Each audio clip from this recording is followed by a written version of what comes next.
Hi friends, welcome to Harish academy.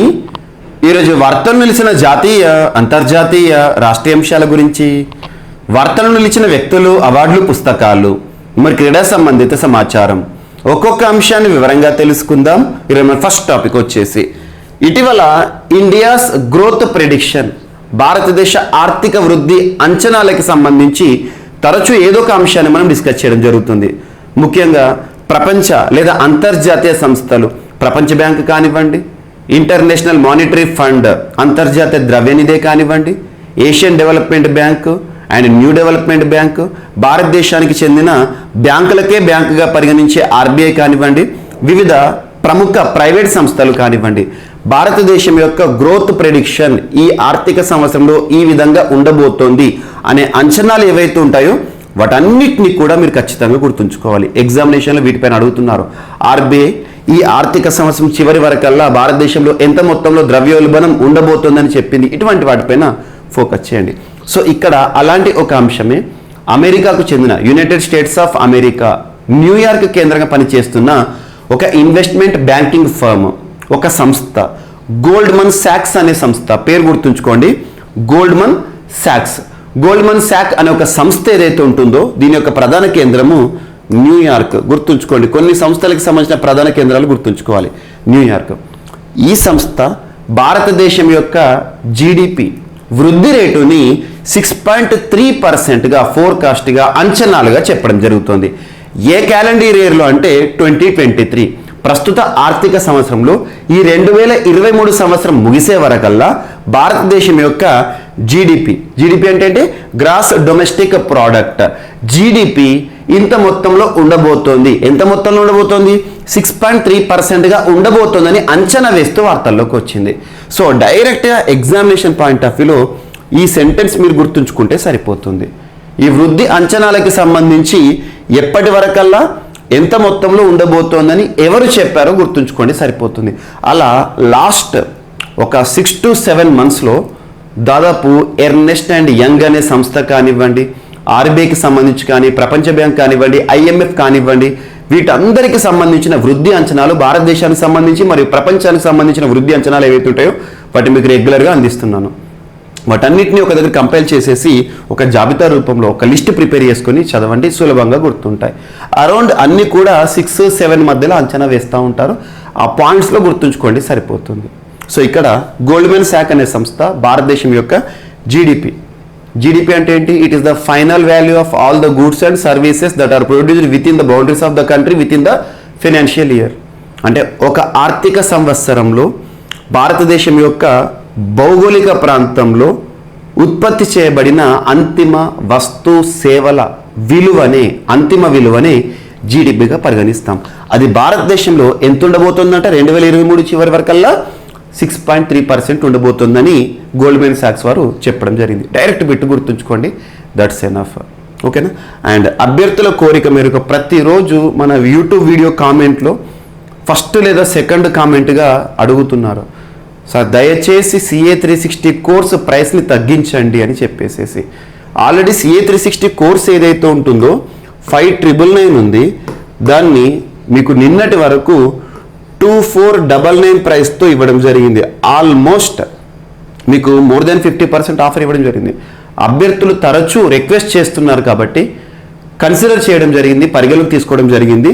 CA 360 course, Praveen sir CA 360 course ఏదైతే ఉంటుందో దానిని చాలా స్వల్పకాలం, ఈరోజు రేపు ఆ సమయాన్ని పరిగణలోకి తీసుకొని 999 రూపీస్కే, 999 రూపాయలకే విత్ 1 year వ్యాలిడిటీ. ఇందులో మీకు జనవరి 2023 నుండి డిసెంబర్ 2023 వరకు total 1 year complete current affairs ఒక సబ్జెక్ట్లో కాదు, ఒక్కొక్క సబ్జెక్ట్లో వచ్చే అప్డేట్స్గా చూడండి అని చెప్పాను.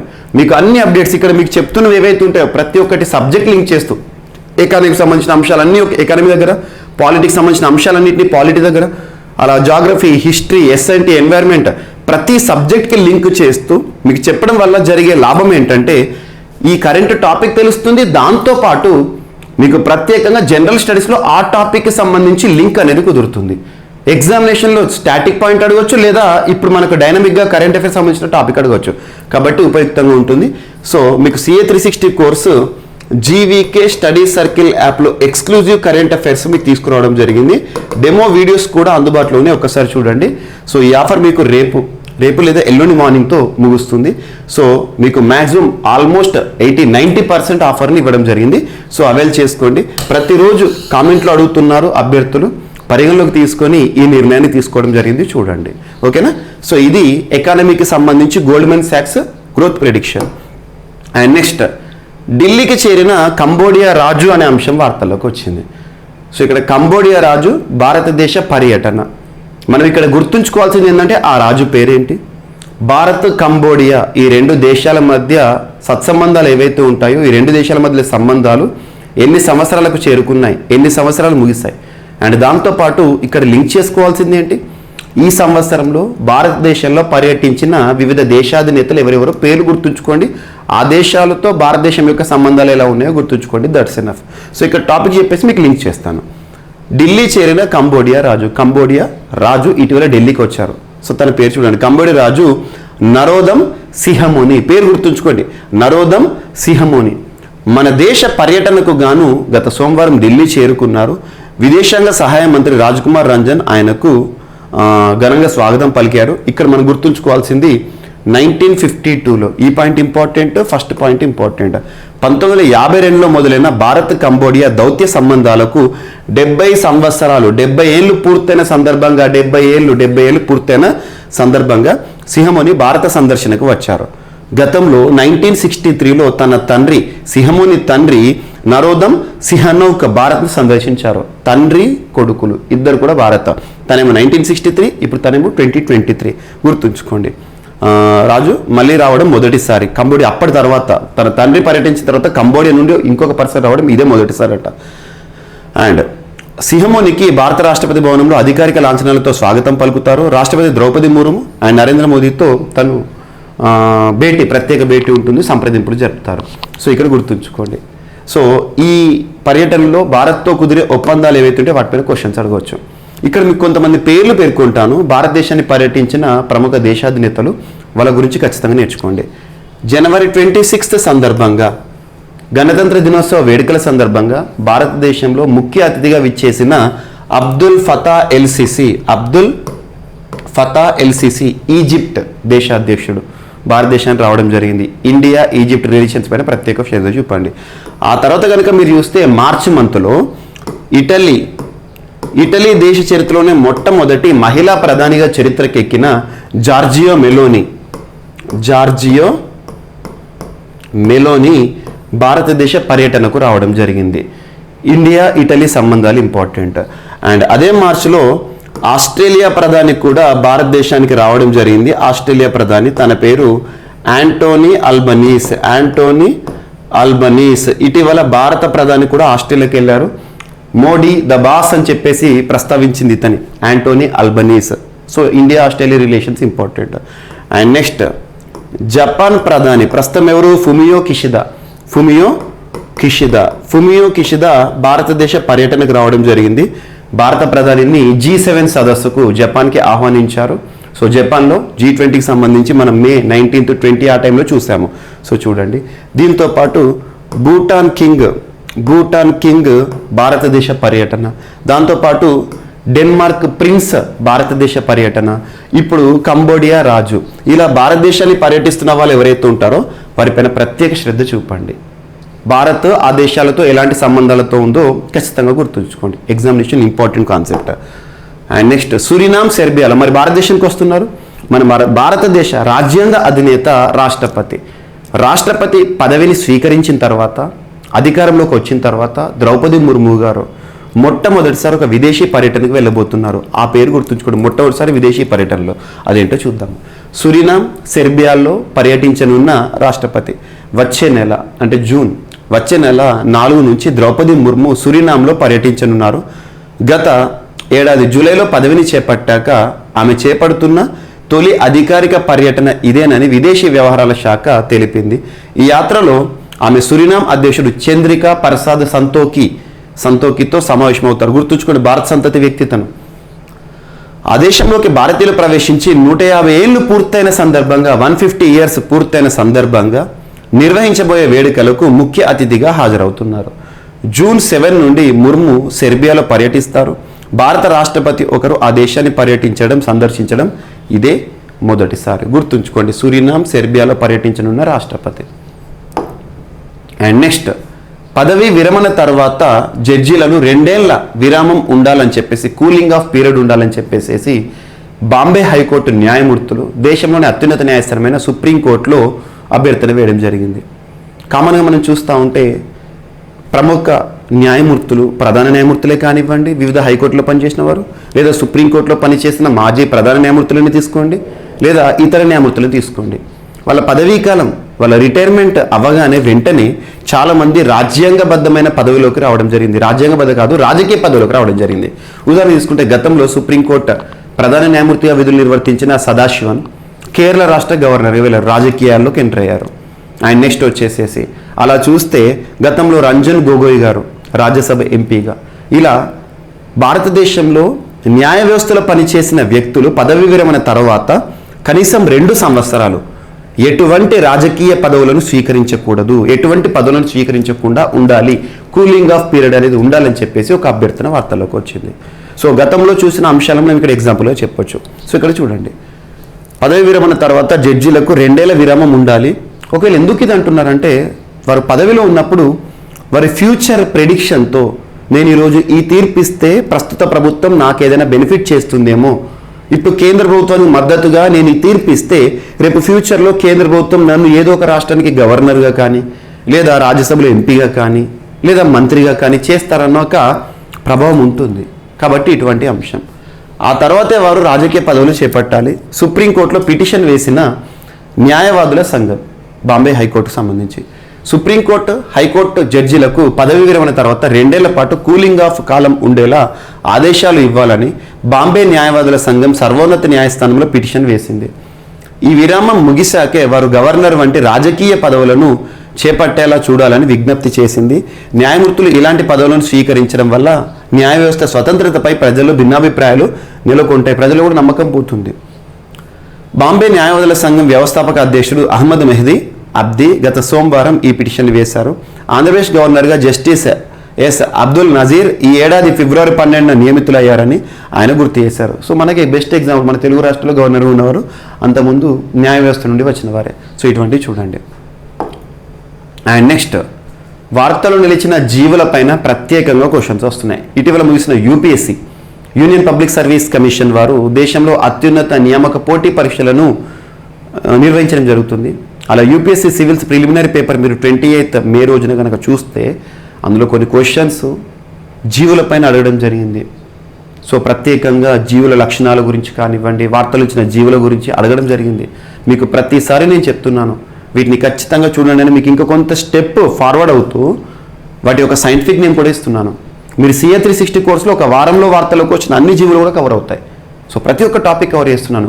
దీన్ని మీరు ఎన్వైర్న్మెంట్ రిలేటెడ్గా లింక్ చేసుకోవచ్చు, బయోడైవర్సిటీకి సంబంధించి కానీ.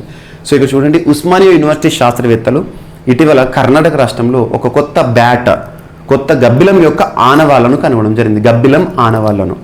సో ఆ గబ్బిలం యొక్క సైంటిఫిక్ నేమ్ ఏంటి అంటారు, అంతే. సో ఇక్కడ చూడండి, Osmania university scientist discovers new species of bat in Karnataka. Bat అంటే గబ్బిలం, కర్ణాటకలో కనుగొన్నారు. సో ఇక్కడ మకుట, కొడగు డిస్టిక్, కొడగు ప్రస్తుతం ప్రత్యేక రాష్ట్ర నినాదంతో వార్తల్లోకి ఎక్కుతుంది తరచు. మరి ఈ గబ్బిలం కొత్త గబ్బిలం జీవి ఆనవాళ్ళు బయటపడ్డాయి కదా, దాని యొక్క సైంటిఫిక్ నేమ్ ఏంటి అంటారు, మినియోటెరస్ శ్రీనిధి. మినియోటెరస్ శ్రీనిధి గుర్తుంచుకోండి, ఓకేనా. మీకు ఇటువంటి ఏమైనా లెటర్స్ కనుక కనిపించడం, ఒకవేళ ఇక్కడ కెమెరాలో చూపిస్తున్నాను కాబట్టి కష్టంగా అనిపిస్తే, మీకు ఇటువంటివి కొన్ని స్లైడ్స్ ఇంపార్టెంట్గా నేను ఏవైతే భావిస్తున్నానో వాటిని ప్రవీణ్ సార్ క్లాసెస్ యూట్యూబ్ ఛానల్లో మీకు కమ్యూనిటీలో పోస్ట్ చేస్తున్నాను. ప్రవీణ్ సార్ క్లాసెస్ యూట్యూబ్ ఛానల్లో ఓపెన్ చేయండి, మీకు కమ్యూనిటీ ఉంటుంది. అందులో home, videos, shorts, live, community, about అని అందులో కమ్యూనిటీలో రెగ్యులర్గా పోస్ట్ చేస్తున్నాను. అండ్ ఈ ఛానల్ సబ్స్క్రైబ్ చేసుకొని మీకు రెగ్యులర్గా పోటీ పరీక్షలకు ఉపయుక్తంగా ఉండే వీడియోస్ని తీసుకొస్తున్నాను, స్వల్పకాల వీడియోస్ షార్ట్స్ రూపంలో తీసుకొస్తున్నాను. మీకు నిన్నటి రోజున కూడా ఒక లైవ్ ప్రోగ్రామ్ తీసుకున్నాను, ఇంపార్టెంట్ టాపిక్స్ మీకు ఎవరు చెప్పాను. సో రెగ్యులర్గా మీకు మ్యాక్సిమం మీకు అక్కడ సమాచారాన్ని అందిస్తున్నాను. ఎవరైనా ఛానల్ సబ్స్క్రైబ్ చేసుకోకపోతే సబ్స్క్రైబ్ చేసుకోండి, మీకు ఉపయుక్తమైన సమాచారం అందుబాటులో ఉంటుంది. సో ఇటువంటి మీకు ఇక్కడ ఏదైనా స్క్రిప్ట్ కనిపించడం కష్టంగా ఉంటే అక్కడ నేను పోస్ట్ చేస్తున్నాను, చూడండి. అండ్ నెక్స్ట్ ఎక్స్పోసాట్ అంటారు, ఎక్స్పిఓ శాట్.